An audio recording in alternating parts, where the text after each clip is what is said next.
All right, this is chapter 2 of Call It Courage. The Sea.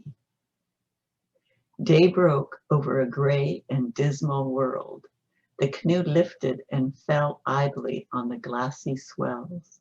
Mafatu looked back over his shoulder, searching the horizon for a last glimpse of Hikaru. But the atoll had vanished, as if to hide itself forever from his concern. The matting sail slatted uselessly, but there seemed to be no need of a sail. The little canoe was riding one of the mysterious ocean currents that flow in their courses through the length and breadth of the Pacific, the Ara Moana, paths of the sea, as the ancients called them. They were the ocean currents that had carried the Polynesian navigators from island to island in the childhood of the world. Mafatu was drifting farther and farther away from his homeland. With wide flapping wings, Kiwi rose from the bow of the canoe. In ascending spirals, the bird climbed higher and higher, until at last he was no more than a gray speck against the lighter gray of the sky.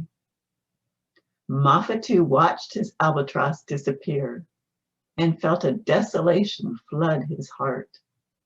Now there was only Yuri to keep him company in this hostile world of sky and sea. Yuri. The yellow dog lay curled up in the shadow of the bow, opening one eye from time to look at his master. Wherever Mafatu went, Yuri too would go. All around, as far as the eye could reach, were wastes of leaden water. The canoe was moving center of a limitless circle of sea. The boy shuddered. His fingers gripped the paddle convulsively. He thought of Kana and the other boys. What would they say when they learned that he had disappeared? And Tavana Nui? Would there be sorrow in his father's heart? Would he believe that Moana, the sea god, had claimed his son at last? It was an ominous, oppressive world at this season of storm. Half a mile distant, a whale heaved its varnished hulk to the surface to throw a jet of vapory mist high into the air.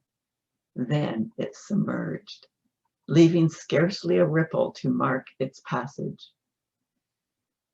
A shoal of flying fishes broke water, skimming away in a silver shimmer of flight.